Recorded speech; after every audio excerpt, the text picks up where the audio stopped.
Good morning, everyone. Good morning, everyone, for joining me here in the room, but also good morning, everyone joining online.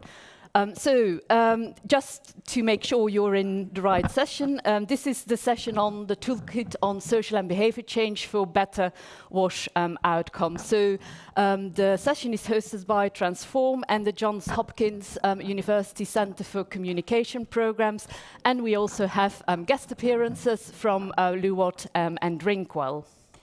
So let me first start by telling you about Transform. So my name is Hilda Hendricks. I work for Unilever, and I'm the research lead for Transform. Now, Transform is a joint initiative between Unilever, the UK Foreign Commonwealth and Development Office, and EY. It's an impact accelerator. So what we do is we support small and medium enterprises who develop solutions for some of the global challenges in the world. So enterprises who kind of mostly operate in Africa and Southeast Asia, working in some of the areas you see up there. And as you can see, one of the kind of pillars or one of the themes we do focus on is water, sanitation and hygiene. So we support those enterprises by giving them grant funding, but importantly, what they also have is they have access to all of the expertise that is available in the three organizations, so both kind of business expertise and development expertise. I'll quickly introduce the speakers for today, so you know who I am. Then one of our the main kind of research that will be presented in the session will be presented by Dr. Kwo Kumoji, who's a Senior Research and Evaluation Officer at Johns Hopkins Centre for Communication Programmes. Then we also have Virginia Gardner, who will be speaking, who's the founder and CEO for Luwot. And then finally also Minaj Chowdhury, who's the co-founder and the CEO of Drinkwell.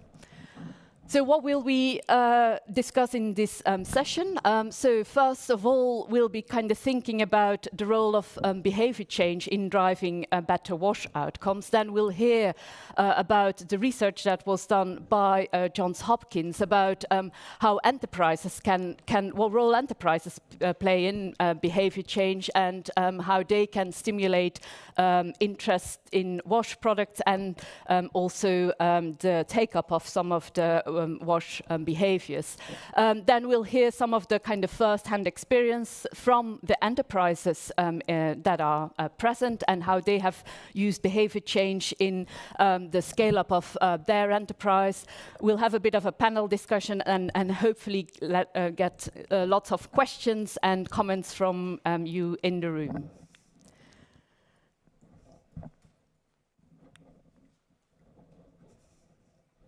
Sorry. Okay, so I don't think I have to talk about the scale of the problem. I guess you are all aware of what the scale of the problem is, in that kind of nearly half of the world's population, they lack that access to sanitation or safe drinking water. I think what the focus of our session very much is about kind of the role that small-scale enterprises can play in that, and they are really kind of emerging as important components of kind of building that WASH network. They're also usually very well placed because a lot of them have started from and are embedded in the local community and can kind of work with the available networks and understand the local culture and how to operate in that environment.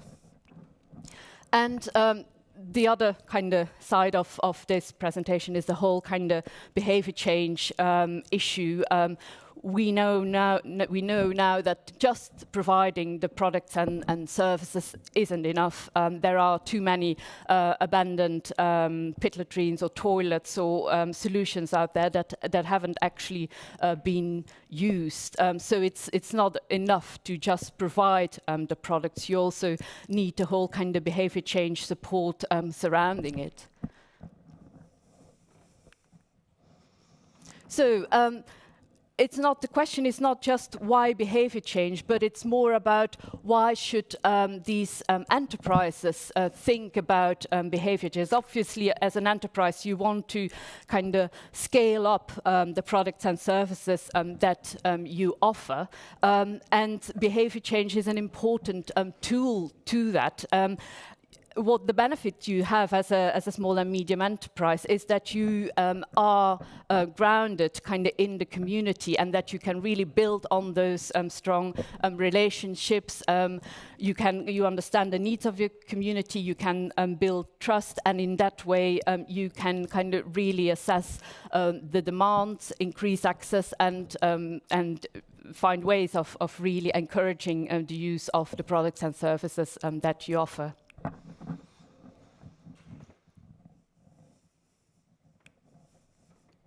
So, one of the solutions, it says the solutions, but I think one of the solutions that we want to talk about today is the WASH Toolkit.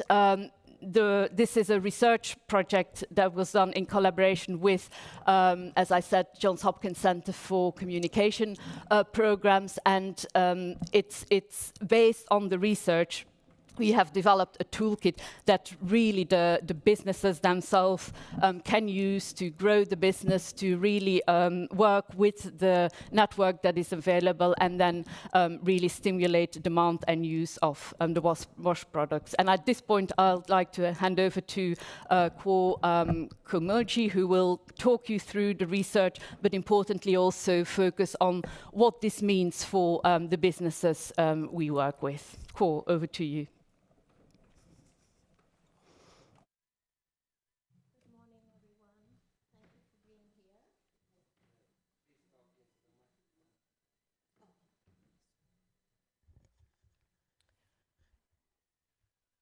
My name is Dr. Komoji, and I work with Johns Hopkins University. Thank you, Hilda, for introducing me. And I'm here to talk to you about some research that we conducted. And while we don't focus too much on the methods of the research, we focus more on the outcomes and what we found and how you could translate that into a community program with a small, locally owned WASH business and help them to grow their business so that you have mutual gains for the company as well as the community that they served. So my part of the talk is on creating business synergies with your audience or the community that you're providing WASH services to. Now, the toolkit that we will be talking about will be available to you later on, but summarizes the research into 4 actionable steps that you can take to help small WASH-focused local enterprises engage with their community, and in so doing, grow the business of the WASH enterprise, while at the same time promoting WASH outcomes for community members and users of the services of those businesses. So step 1 has to do with understanding how behavior change and demand are linked. One of the first insights from the business that was, while traditionally downstream, most behavior change programs focused on communities, or those who would use services, those who would buy WASH products like toilets and hand washing stations and things like that, but it didn't focus on the service providers for WASH. As years have gone by, we've been working more with health providers and helping them, for instance, to incorporate behavior change in the way they interact with clients. But we hadn't done that much in the WASH sector and other sectors. So one of the main themes that came out was, how do we get WASH service entrepreneurs to also have behavior change for the benefit of their businesses? Excuse me just a minute. We realized that there might be capacity building needed for WASH entrepreneurs. For instance, they have to evaluate how they perceive their business, how they position clients within their community, what their mission, their vision, their philosophy is regards to interacting with clients? Are customers the priority of the organization, or is it just the economic gain? Can it be both? Do customers enjoy programs that are client-facing, client-centered? Are they interested in engaging some of their customers and using them to grow the business? That was one of the main themes that we discovered. And we realized that WASH-focused enterprises themselves had some behavior change that they had to incorporate into their business model and their business operations if they wanted to use their customers or engage more effectively for the growth of their business. Excuse me. We also found that there is limited use of performance KPIs around customers. Most of the KPIs for the small businesses dealt with how many sales, how many products, but there wasn't many that looked at how they engaged with their customers, what their customers felt, how those feelings and perceptions about WASH and product services and business operations also translated into a sale of a toilet or a sale of a hand washing basin. We also realized that most of these small businesses were very interested in behavior change, but it was all in their head. They didn't document it. They didn't write it into their business plans. They didn't have a communication strategy, excluding some soft advertising. So there was a lot of work that had to be done to get them and their employees also to have a mind shift regarding where they position the client in their organization and where behavior change itself and some of the outcomes, the global outcomes that we have for WASH, where that fell in their planning. So we came up with key insights. I've only put a few of them here. Most of the toolkit has a lot more of the insights and results of the research. But we realize that it is a two-way street for behavior change. You need to have behavior change downstream for your customers, but right at the top, where you start to plan how you're going to work with them, you also have behavior change. And that it's never one-off. When you effect new outcomes in one group, it's going to affect the outcomes in the group that it's in, the other group that it's impacting. All right.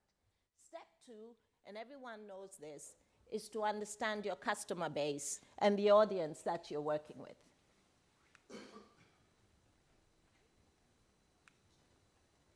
Seems to be stuck. Okay, there you go. Now, a really intriguing finding from the research were the new actors that came out in the audience. We conducted influence mapping with 3 main groups, with males, with females, and with artisans. Because in this rural community where we did the research, we realized that it wasn't the usual traditional actors who made decisions about WASH. And we were amazed by the groups of individuals in the community audience that we hadn't even thought of as being influential for WASH. So I encourage you, when you're trying to understand who the actors are in your audience, make sure that you talk to the key influencers and leaders in the community, and they'll help you to understand there were hidden actors, there were new emerging actors. For instance, tenants came out as being very influential in demanding WASH services from their landlords. We also found out that drivers, because a lot of people relied on public transportation out there, drivers had a huge demand for WASH services as they plied long routes between communities. We found out that religious leaders were also really interested in WASH and could influence community members to either purchase WASH products or engage in WASH behaviors that were health promoting. We also found out market mummies or the vendors of food and on the street and in the huge markets had a huge demand for WASH. Youth came out as being very influential in these communities, especially those who were in school. The older generation relied on them a lot for decision making. It wasn't just the heads of households or the males, but youth and women also were influential actors in deciding whether to buy a wash product. So make sure you tap into your audience and understand the subgroups and the different segments or profiles in that audience and what the roles are and what the level of influence is for each of those groups. And in the WASH Toolkit, we provide some of the tools for doing this kind of a mapping, how to plot out the roles, the level of influence each group has, and how they could contribute in whatever way to increasing that synergy between the user or the beneficiary of your service and the WASH organization itself. A summary of some of the insights is mapping out the actors within the target customers community is essential and would help you to make full use of your audience in your strategy plan. Make sure you go beyond the traditional actors that we all know. We all think usually of the head of the household or a community leader as being the main influencers, but there were a lot more that we don't think about off the bat. Use media as the visible word of mouth. People are always more responsive to things that they can see. And even out there in the rural areas, we had a lot of people on social media, on their phones, and it wasn't just through community dialogue and having household visits. Increase the interpersonal interactions with the customer base to understand the audience. Don't just rely on a landscaping analysis or a needs assessment survey or things like that. There are many ideas in the toolkit about how once you make contact with a potential customer or even with past customers, you can use them to leverage some of your WASH goals. And then step 3 is to develop strategies to leverage the power of communication. A lot of us do this routinely in our work. Okay, I don't know if I'm losing a battery here. Okay, there you go. The research found that past customers were the most influential within that community that was being served. We conducted social network analysis in addition to the influence mapping that we had done and found out that the group with the largest reach were the past customers. And they had direct influence on decisions that community members were making to buy a toilet or a wash station.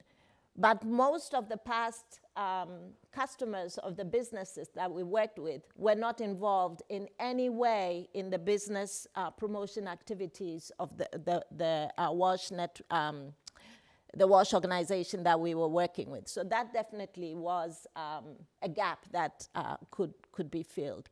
We also, in the social network analysis, looked at what some of the factors were for individuals in the community deciding who to discuss WASH with and what to discuss with that particular person.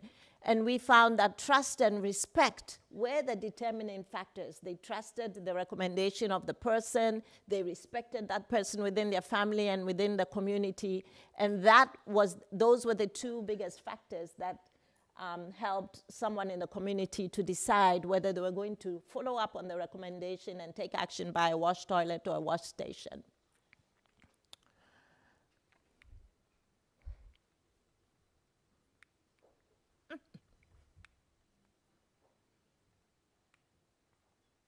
Okay. I'm having difficulty with this. Okay, step 4.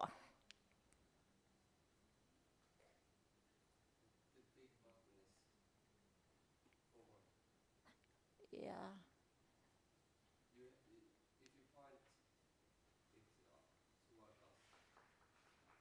Trying to go back? The small button. Yes, but it's... You can find it. Okay, there you go. Am I pointing it to the right side? Okay, there you go. Sorry about that. Okay, and then the last step outlined in the toolkit about how to leverage that relationship has to do with using data and evidence to guide what you're doing. Again, this was a big gap with our communities. Most of the plans were designed without basing them on concrete information that they got from their market. Most of the monitoring data that was collected strictly had to do with sales, didn't have anything to do with the perspective of customers, for example, their satisfaction, why they had decided to buy a particular product versus another option that the organization had. All of these things help you to promote your business. They didn't collect anything other than financial data. So looking at monitoring data was also a key factor, and also a capacity building need that was among the staff of the WASH enterprises that we worked with. We found that declines in WASH purchases were also linked to market saturation, and that they had to have a multi-pronged strategy in dealing with their community. That was something that we had to build their capacity to do. We also found that decreased use of WASH behaviors and client relationship focused metrics occurred in their performance monitoring plan, but they didn't respond to that.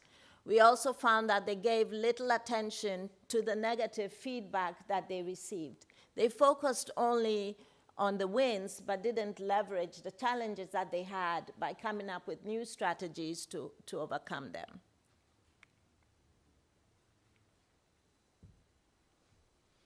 All right, so insights for the businesses were that WASH-focused enterprises could consider three main KPIs for their planning. Of course, the financial was important. They were in business to make money. But the organizational performance also had to be considered, and not just limited to the economic side of things. We also found out that while they were very interested in behavior change, they were not measuring behavior change in their organization. So they had to learn about behavior change, how it drove demand for their organization, and what KPIs they could measure that looked at not only their relationship with the community, but how the community was responding to the strategies and services that they were receiving. And that tracking customer services and customer relation had to follow the full product service life cycle. From the beginning, before they made a decision to buy a toilet, while the toilet was being, or the hand washing station was being installed and used, and then post-service during the maintenance phase, they had to maintain that relationship, because the research showed that those past customers had the ability to spread information about WASH in the community and influence more sales. Okay. Thank you very much.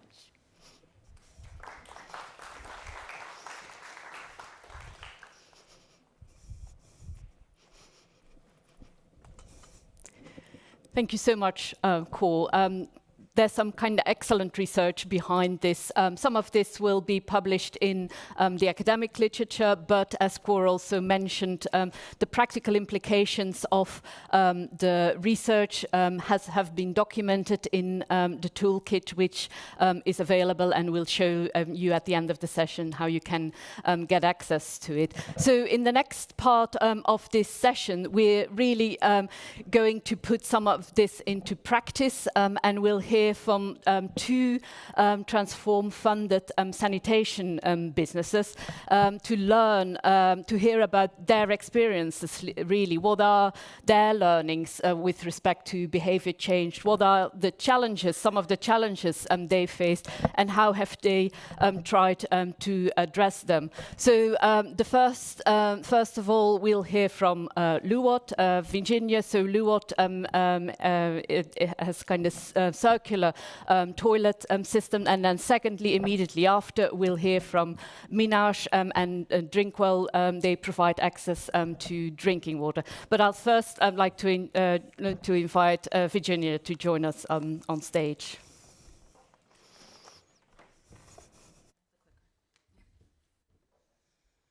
Good morning, everybody. So I'm Virginia Gardner, and I'm the founder of Luwat. And I guess I'll just start by explaining a little bit about what our business does. So we have a toilet system which is waterless and supports circular economy waste treatment. We're primarily focused on delivering high-quality toilets to urban homes in places without sewers.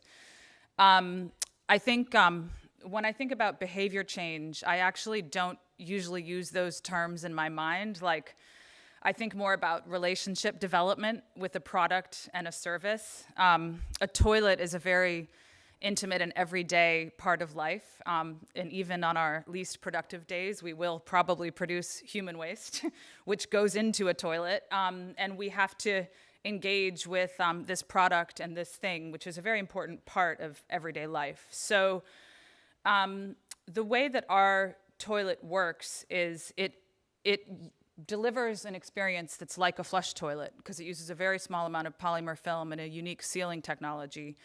And then the human waste and the film are treated in circular economy systems at the back end. And a couple of sort of key features of the technology is that it functions like a quote-unquote normal toilet. You can put all of your waste in one place. It manages menstrual hygiene waste as well. And also it's readily adopted into existing utility systems or into new circular economy systems. And then last but definitely not least, we have a tracking system, a digital tracking system, which monitors customer payments and services so that we can see remotely and really track KPIs on the user experience of the system. And so what we're trying to do basically is create a kind of package of technology that can easily be taken up by a servicing company in different types of environments and that can then deliver a profitable and circular economy toilet service. And a couple things that add to that is that we can combine home services, so having a safe, clean toilet at home, with portable services that use the same technology and deliver for events and construction. And also we can have additional business units that produce fertilizer and biogas from human waste. And so I'm just going to talk about a couple of the businesses that are using our technology now and kind of how this plays out into practice, and coming back to this idea of relationship development, because we all have a kind of everyday relationship to the products that we depend on at home. And I think when it comes to sanitation, to drive positive change, you really want to create a kind of virtuous cycle between people and the products that they engage with by necessity. So I'm going to go in kind of reverse chronological order in terms of these two companies. So in South Africa, we very recently set up a business called Kalula. And in both of these businesses, it's a completely locally run operation. So what I do is really about kind of facilitating the creation of the company in the ways that I can, but this is a local business. And the brand Kalula was developed locally, and it means easily, or making things easy in the local language. And entering the communities in South Africa with a customer-paid service was especially potentially problematic because historically in South Africa, sanitation is a free public good, and the government is obliged to deliver sanitation for everybody. So there are, in these communities, access to shared facilities called community ablution blocks. This is in Durban, KZN, which are free of charge, but there are some challenges with them in that it's difficult to access them. They're not open 24/7. They can be some distance from the home. And they're also often struggling to be maintained enough to be clean. So, but coming in with a service where people pay a monthly service fee and then have their toilets serviced every week, which is how the service part of the model works, was going to be something totally new, and we didn't know if it would be seen as somehow immoral or out of place, or who knows. And so we had to do quite a lot of initial testing of sort of customer experience with the toilet, first of all, interest in having a paid-for service. And what we found is that people absolutely love having this option. We currently have about 900 people using our toilets at home in Durban now. And what we've been finding is that the payments are on time, 95% plus. And also about 67% of the people who sign up for the toilet service are women or females in the home who make the decision for the household, which is really interesting because that's pretty much exactly mirrored by the data that we've had from Madagascar, which has been that service has been going on for longer. But a couple things that were really key in terms of this, again, relationship development with individuals in the community as well as the community itself was, first of all, engaging with local government, like ward councilors for the different areas, and local committees before introducing the service to make sure that everybody's going to be on board with having this new type of option offered in their community in addition to the free basic services that are provided by the government. And so that's been absolutely crucial and also really successful in terms of kind of getting the initial traction and support within the neighborhood. And then another thing that's been absolutely key has been hiring both salespeople and service providers from within the local community. So that people realize that the folks who are coming to service their toilets weekly are also local to them, that they have, that we're creating local employment and helping the local community, as well as having this feeling of neighbors who know you and who know your toilet. And, you know, there's a really positive component to that. There was something that I was just thinking of with relation to that, but it'll come back to me. But yeah, so anyway, that's where we are at the moment with Kalula, and we're looking to expand those services and also developing partnerships for circular economy waste processing, and also looking at the option of integrating these commercial service portable business units alongside the home services so that your local servicing company can get to profitability faster. Because the South Africa, these business to customer models are generally lower margin than portable services, the type of typical portable services you'll find being operated by chemical toilet companies. Oh yeah, and that brings me to the point that it had slipped my mind before, which is really interesting, which is because the guys who are running our business in South Africa used to work for the country's largest portable service provider of chemical toilets. And one of the things that they've been really godsmacked by is how wonderfully maintained these toilets are. So when you go to service the toilet, and there's a lot of history of chemical toilets being vandalized in these communities, but when they go to service these Kalula toilets, they'll find, that the customers put a little table in, there's air freshener, there's things set up where people are taking pride in having the ownership of having their own individual toilet. And I think having a toilet which is not shared is a really important part of how we think about what sanitation service delivery really should be. And it's more challenging from a cost perspective to actually deliver that to people. But I think that it's important for us to do our best to try to find ways to make that work financially, which again comes back to a lot of how we've structured the kind of business proposition for servicing companies the way that we have. Okay, so I'm going to move on to the next example. So again, this is reverse chronological order. So this is the newer service, which was just recently launched, which we will come back to in a minute with a short video. But then this is the parent, you could say, of that service, because our Madagascar enterprise has been operating in its current commercial form for about 4 years. And now we have for home users, about 7,500 people who use our toilets every day. We also have a fairly well-developed portable service arm, which most recently served an event that had about 100,000 people at it in the capital of Madagascar. And in Madagascar also, because we've been around there longer, we've developed a very strong partnership with the waste utility, which again comes back to this thing around relationship development. But when we first started in Antananarivo, we built the entire system. We had toilets, and we also had an anaerobic digestion, which we had an anaerobic digester, containerized unit, which we wanted to commission. Took a while to find a place to commission it, and while we were in that process, we found out that there were several other anaerobic digesters, decentralized wastewater treatment systems, already being built in the city, which was fantastic news for us because we thought, we don't have to do this anymore.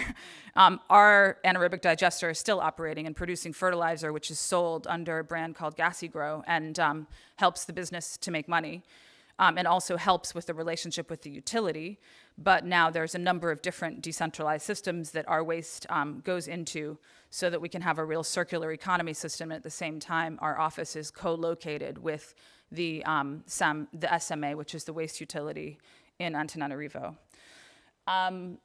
And it's the same basic type of business model I mentioned before. You have a weekly service where the customers pay once per month using digital payment technology, and we're tracking utilization data digitally as we go. And I think, coming back to this idea about people's relationship to their toilets and how important that is. One of the things that we learned through some of the work that we did that was supported by Transform, which was really enlightening, actually, I thought, in a way. I think we were at about 300 toilets when we did this work. And we realized that a lot of people just weren't keeping their toilets clean. And it was unfortunate because it felt like people weren't really getting the most out of the product. I didn't totally mention it before, but sort of one of the key features of our product is it's around this kind of odorless, hygienic experience that's delivered by the toilet because of the way the technology works. And that's also important for service providers who have to come service the toilet. Like, you don't even you should wear gloves when you're servicing a toilet, but you don't even really need them to service ours because you don't come into contact with human waste because of the way the toilet works. But if there's human waste all over the place when you come to service the toilet, then, it's dirty. Anyway, so we did run what you would call a behavior change campaign about toilet hygiene. And it was the way that we tried to kind of develop that relationship was that it was just really a reward scheme. So we, every week when people came to service the toilet, if it was reaching a certain level of hygiene, then you'd get a sticker. And if you got 10 stickers, you got a hamper with some household cleaning products and a kind of badge of a little bit of pride. And we did that for a few months. And we went from it was like about 40% what you would call compliance or, attractive levels of cleanliness up to 95%. So it was a huge change just created by this simple thing. But what was really important about that is that if your toilet is clean, then you're going to enjoy it more, and therefore you're going to have a better relationship with the product. And it's 100% understandable that if you haven't had a toilet before that's super nice, that it's not a habit that one will form if what you're used to is a very dirty shared latrine, keeping the toilet clean. So it's about kind of forming these new habits and improving that relationship to the toilet. The second thing that I thought I would talk about a little bit is about mobile money. So in Antananarivo, mobile money wasn't really super popular when we started. It's gotten more popular as we've gone, but for the business to work, we really need to have digital payment collection. So we started to undergo just training customers when we onboarded customers with mobile money if they weren't using it already. And that's been really successful in terms of, I think it's actually helped us with customer retention because I think people appreciate having that new aspect of life brought in. It's a very habitual thing with our service because it's very regular. So when you learn to do something, you do it regularly and then it really sticks. And it's also supporting financial inclusion for, I think, an underserved population, which is majority female. So that's like a nice kind of add-on to what we're bringing by supplying a toilet. We're also supplying some kind of financial inclusion, which is especially benefiting women. And I guess just last but not least, but I've alluded a few times to this weekly service, but one of the ways that we get the most customers in Madagascar is through customer referrals. So, and I think that's a really strong kind of evidence point, again, that comes back to this theme around relationship to the toilet and relationship to the community. You know, people see their neighbors' toilets.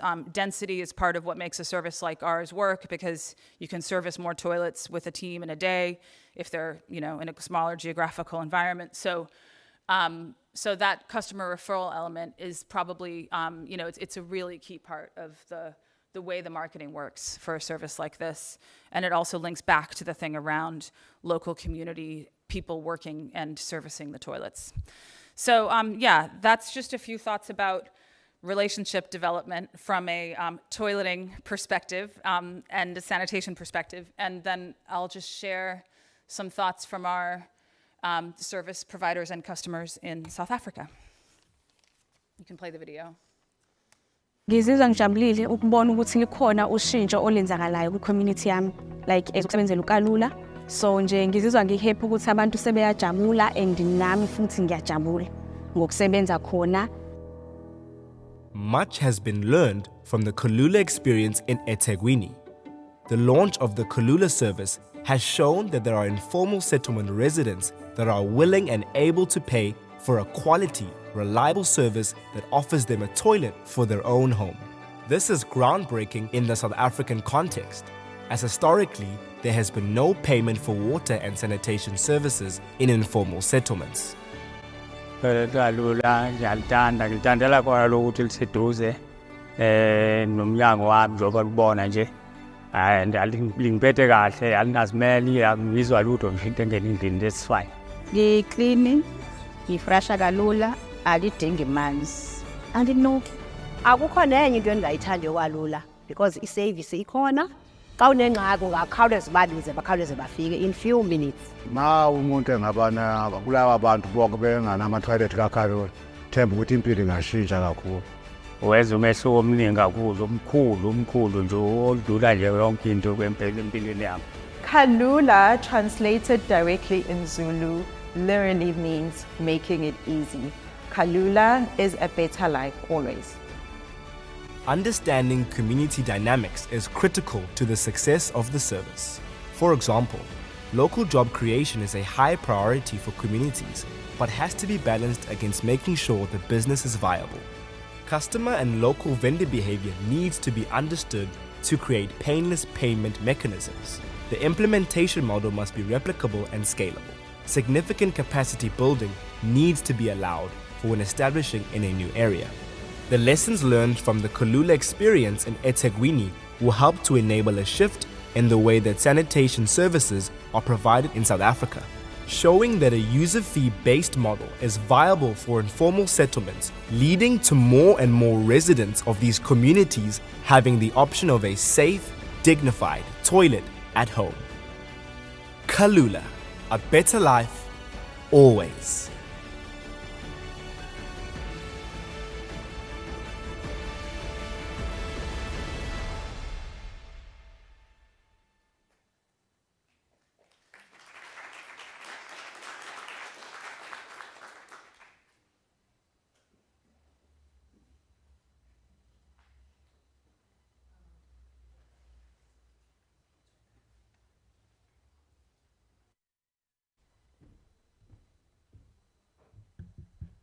Hi, everybody. Can you hear me? Okay. I'm Minhaj. I'm the CEO and co-founder of Drinkwell, and we partner with utilities, primarily in Bangladesh and India, and help them provide safe drinking water where they don't have a existing network connection. And so we deploy these through a public-private partnership model. Kiosks, the utility sets the tariff. We do everything else, from deployment to operation maintenance. And then what we'll do a deep dive on today is driving retention long-term. So to start, I'll share a video that gives an overview of the operating model.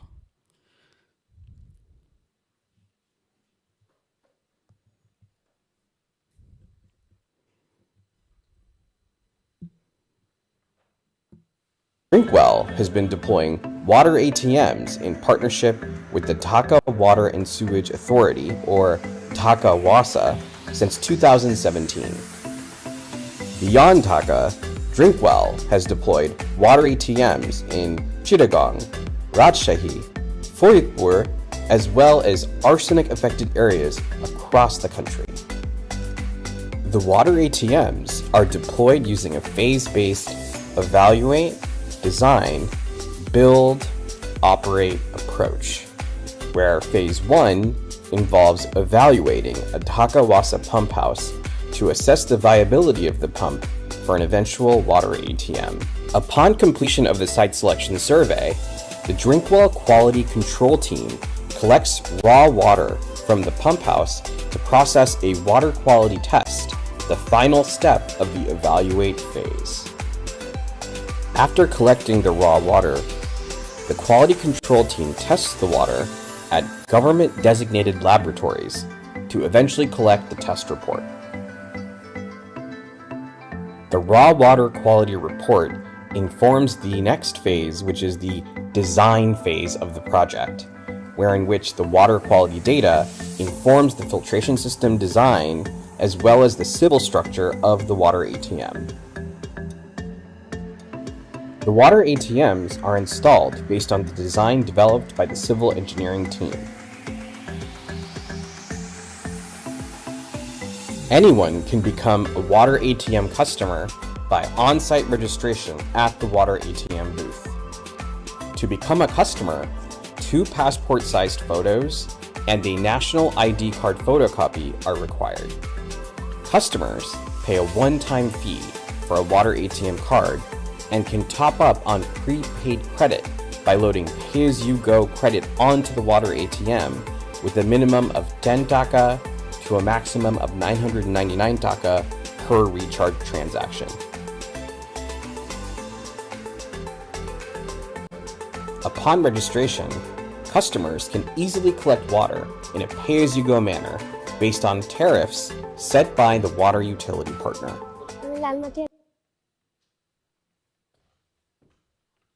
So the video gives you a sense of what we do in Dhaka, but we also work in India. And what we found is that A/B testing is really helpful because it's a very foreign concept. I think water ATMs, when you first hear it, maybe in the developed world, people can associate it with a bank ATM and a derivative of providing safe water. But when it comes to low-income consumers, when they first hear water ATM, they think, okay, maybe it's an ATM for utility employees. Or what is this notion of a card within which you can use to get water? And so we've had over 553 deployments through 12 utility partnerships. We're dispensing about 58 million liters per month. And what we've found is that in the rural areas, the proposition isn't so much the traditional WASH benefits of reduced water-related diseases, of reducing, let's say, the risk of contracting arsenicosis, but when we had local entrepreneurs sell the water, we found that saying things like during wedding season, which is in the winter, if there's a sangeet, you'll actually get smoother hair if you use safe water that's free of iron. Or during Holi, the Festival of Colors, if you actually use the water for laundry, the whites won't be stained red, but you'll actually get your whites back.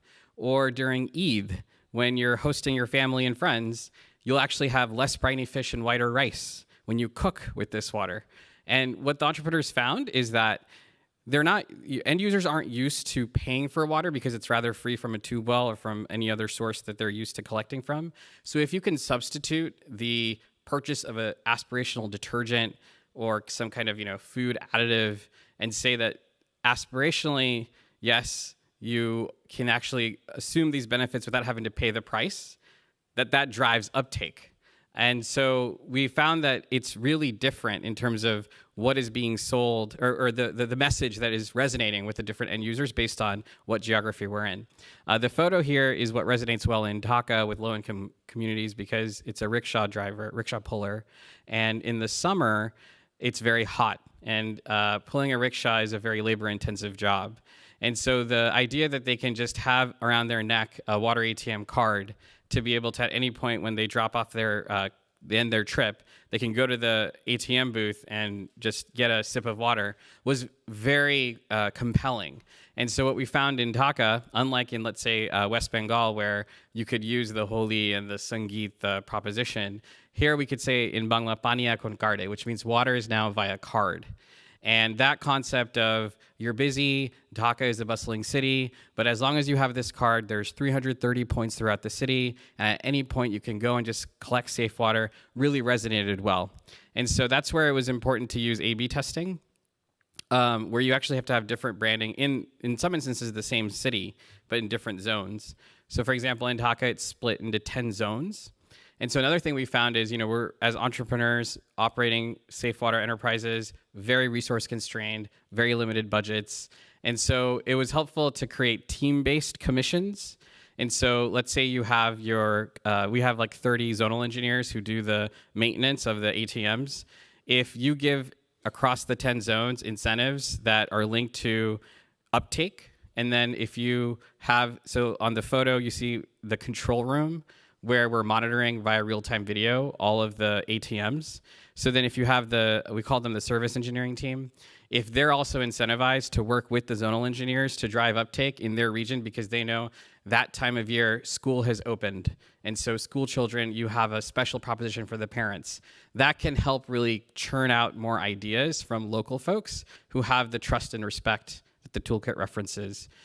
We found that to be a lot more valuable than hiring agencies and external folks who are more academic and less culturally kind of aware.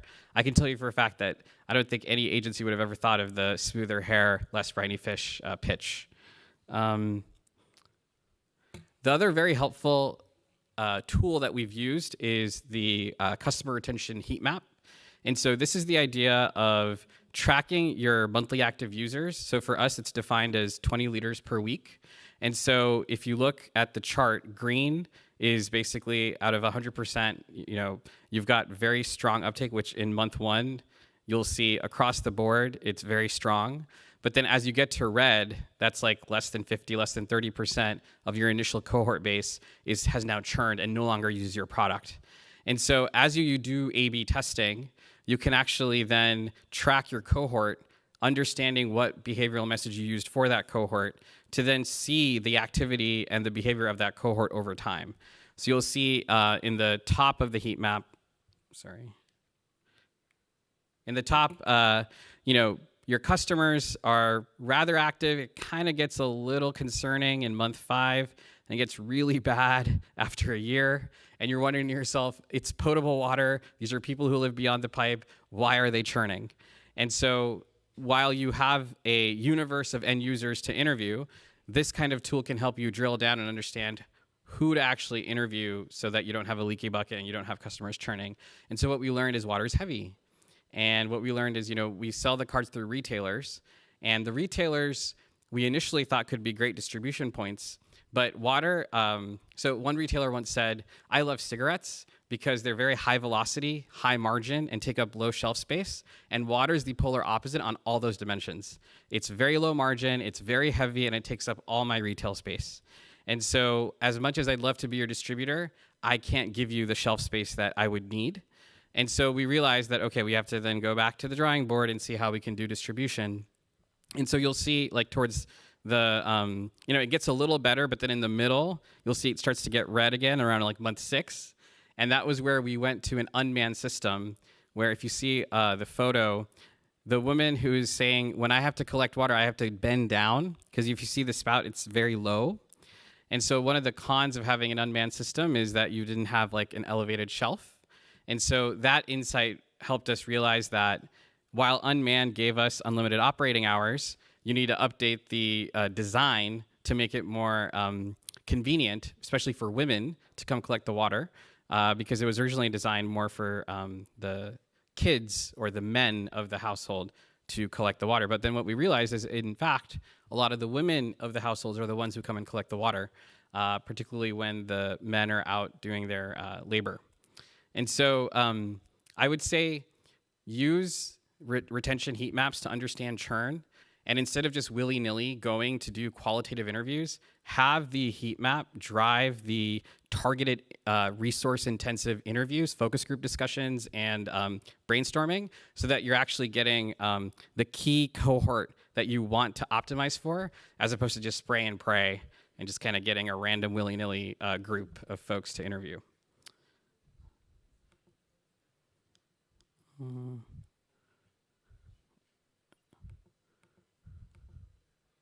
So here's a video of some customers. Drinkwell has been deploying water ATMs. Okay.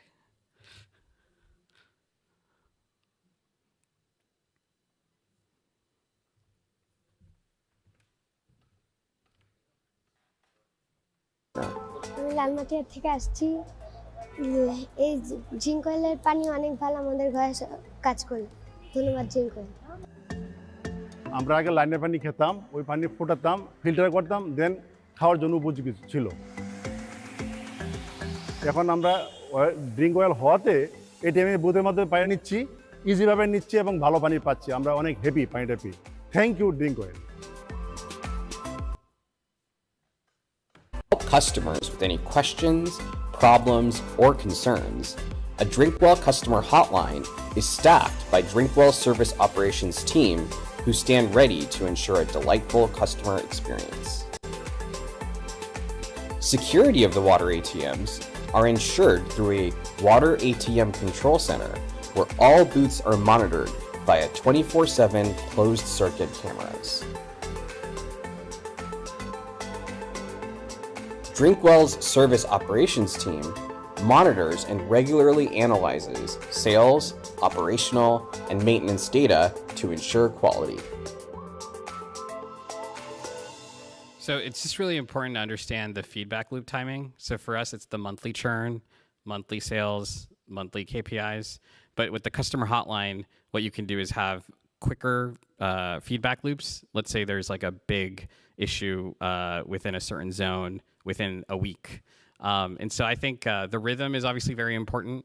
And it's best, I think, to have a hotline so you can outsource the rhythm. And then over time, you'll optimize to see when it makes sense to convene. Because if you do it too quickly, it's not really helpful. Everyone's just going to say, okay, I'll give an update the next meeting. But if you obviously do it too infrequently, then you're not responsive enough. But I found, and what I wish I knew when we started this journey in 2017, was to not get too overwhelmed with too many KPIs. I think the one caveat I'll give with toolkits is that it's very, it's like a buffet, right? You got like so many KPIs you can go after and track. But really, it's one. It's so powerful to just have one KPI to orient the entire team around. And our experience is the one should be retention. Everything kind of will emanate from that, whether it's liters sold, driving, sales, behavior change. But my one takeaway for this talk would be customer retention as the core KPI. Thanks.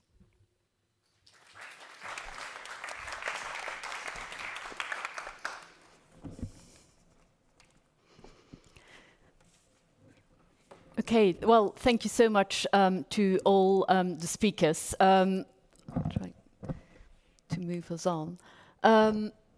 Yes, so I hope you enjoyed kind of hearing about the role of behavior change in sanitation. I mean, what struck me was definitely the importance of kind of relationship building and being part of the community and embedded in the community. And then also behavior change is really what was crucial is really getting a very kind of detailed understanding of the behavior itself, of both of the current habits, but also of the new habits, and really making sure not just that you change the behavior once, but behavior change is being there for the long haul. So it is about the repeat use of a toilet, the repeatedly kind of getting your drink water. So I completely agree with Minaj about about the importance of retentions, because ultimately that is the measure of behavior change. So we are moving to the final part of these sessions, and I'd like to invite all the speakers up on the stage.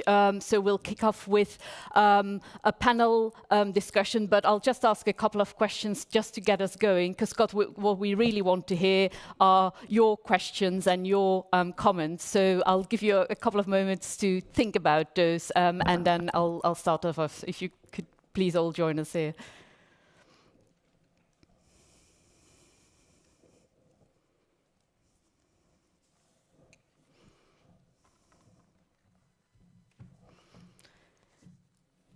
Okay, so we talk about like impact enterprises who often start small and have limited budgets and resources.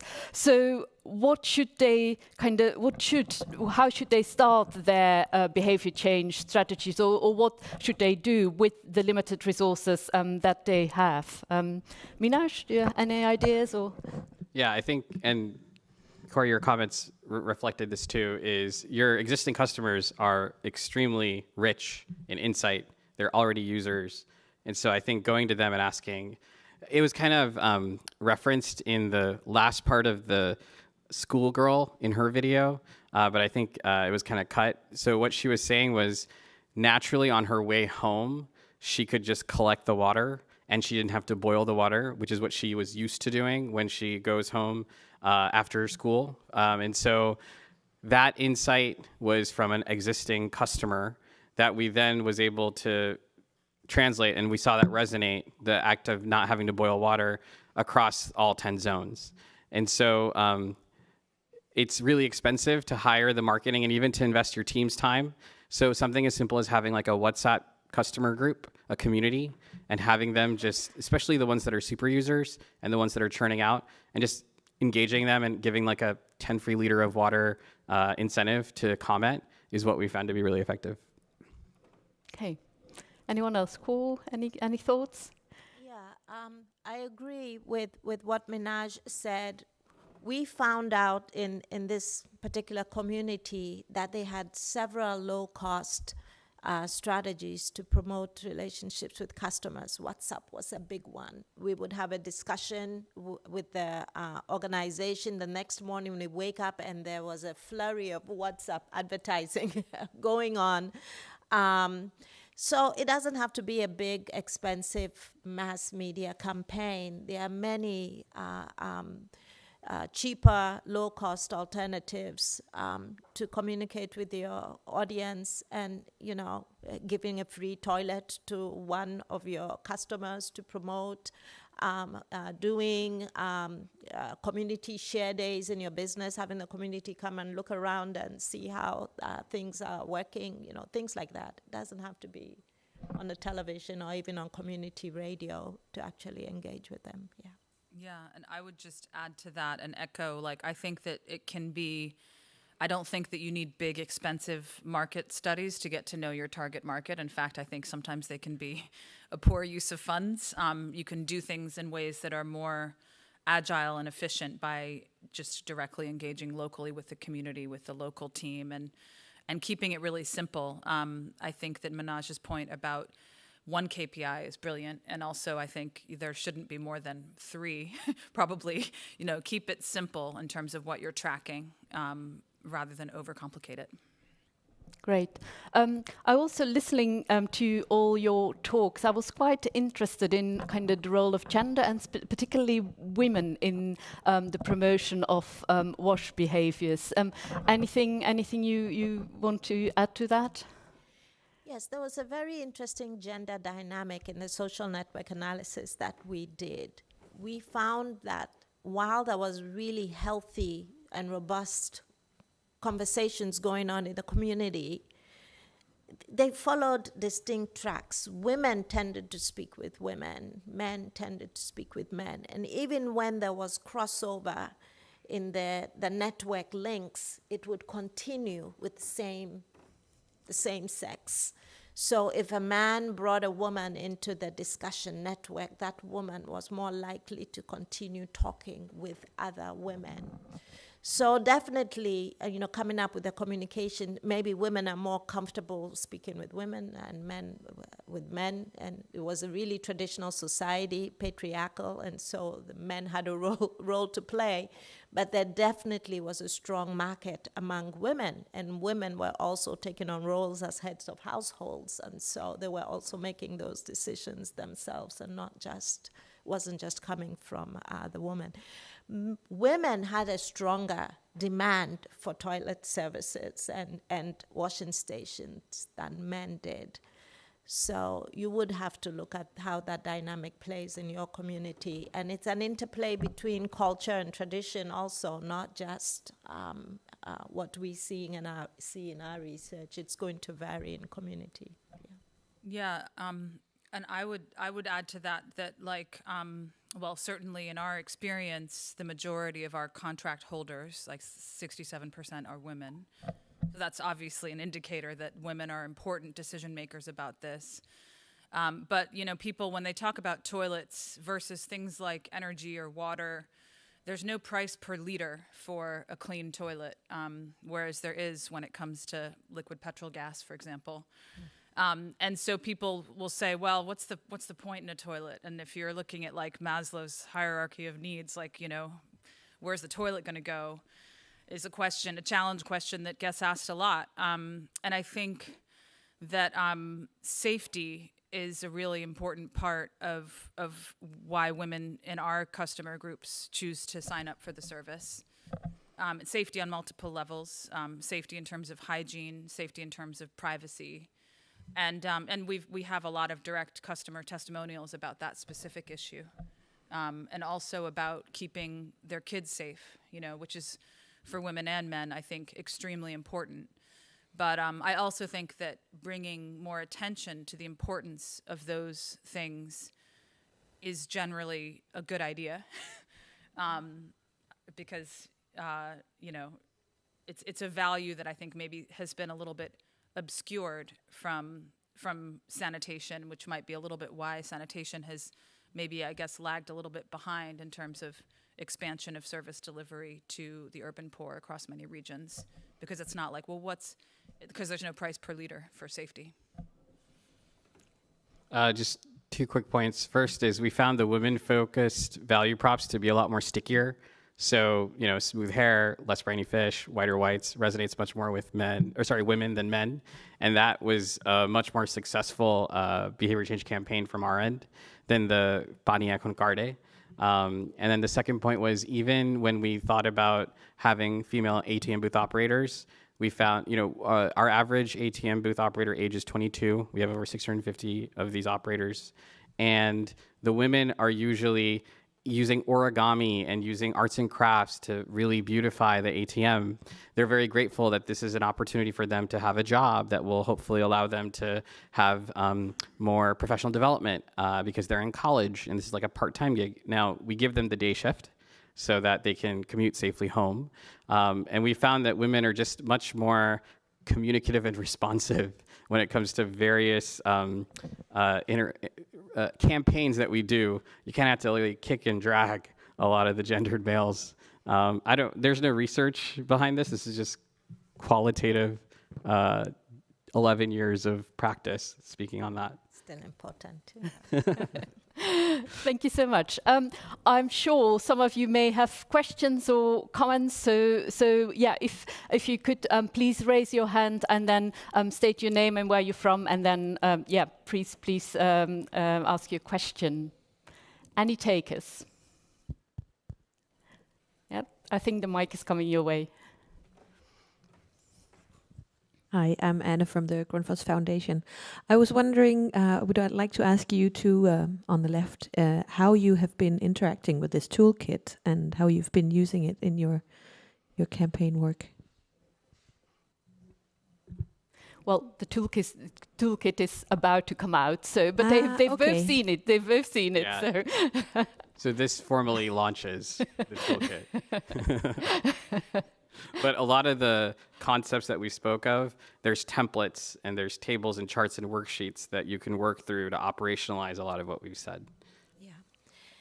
And I think I could just add that the toolkit was developed actually with a small local wash agency in northern Ghana. So it did come out of the experiences and the operations of a wash agency, the typical one we would like to see growing and expanding.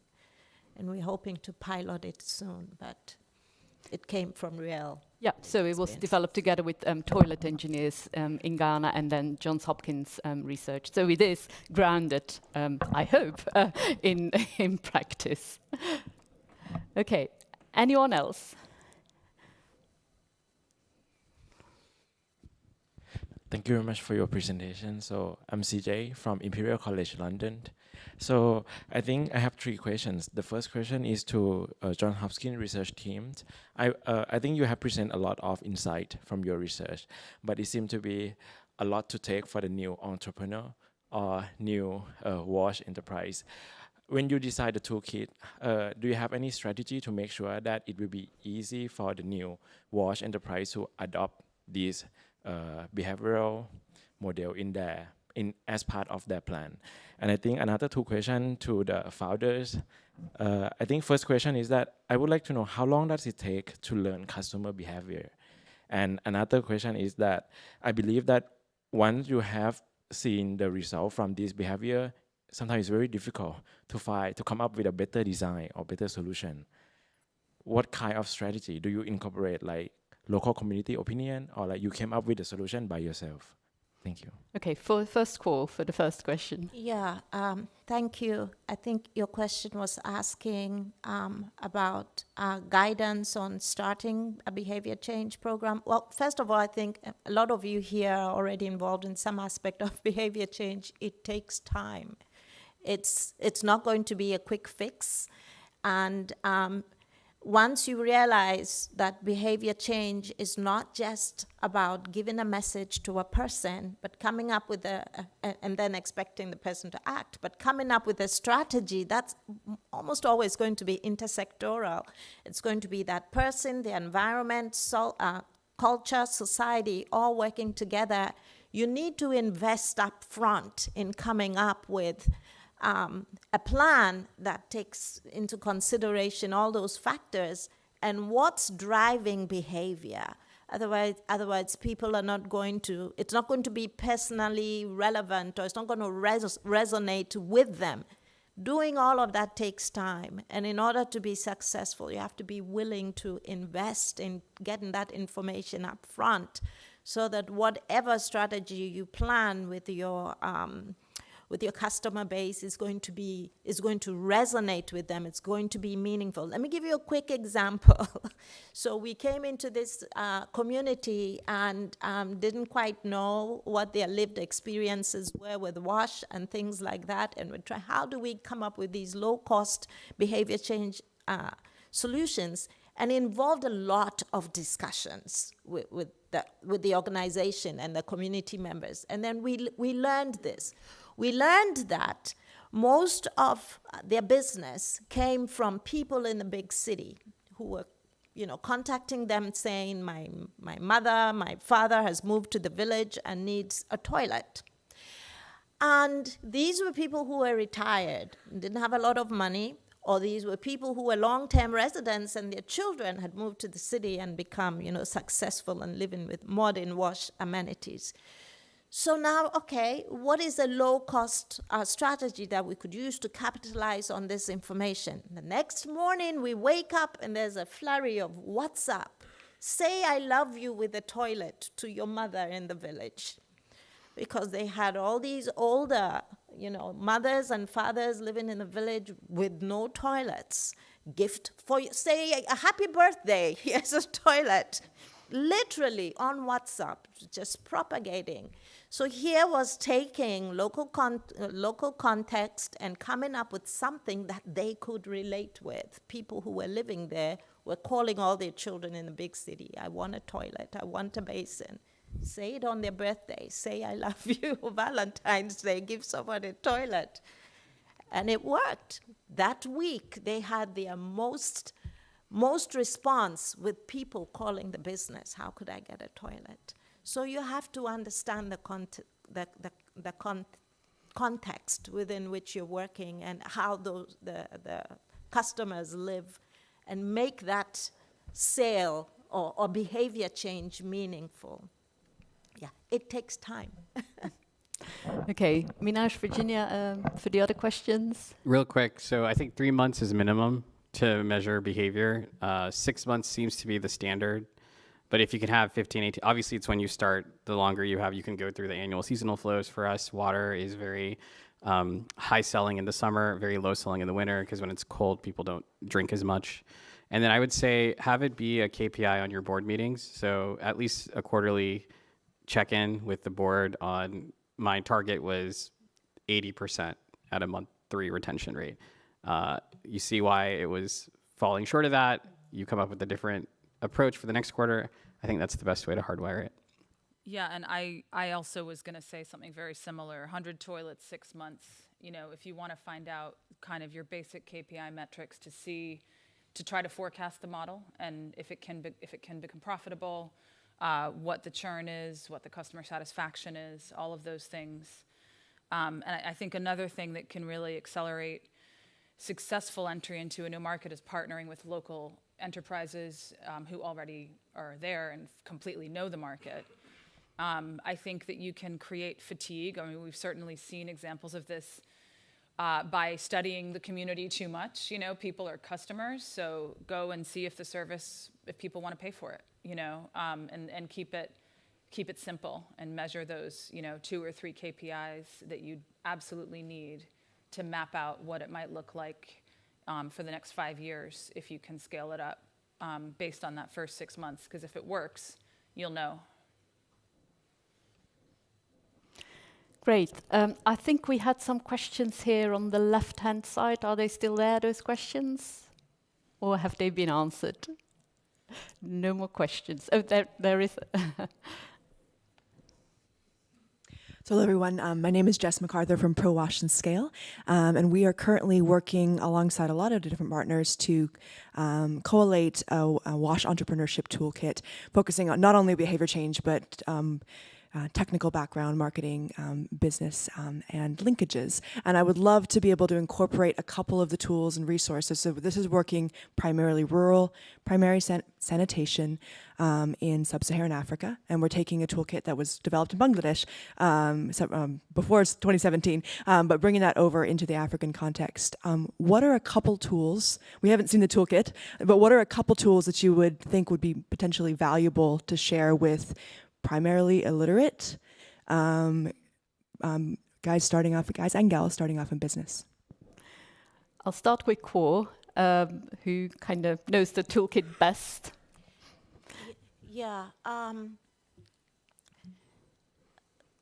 The toolkit is a collection of data collection tools and also business strategy ideas, and then also program monitoring and tracking tools that a startup or even a mature organization that is now looking to, for instance, use evidence or things more constructively could use.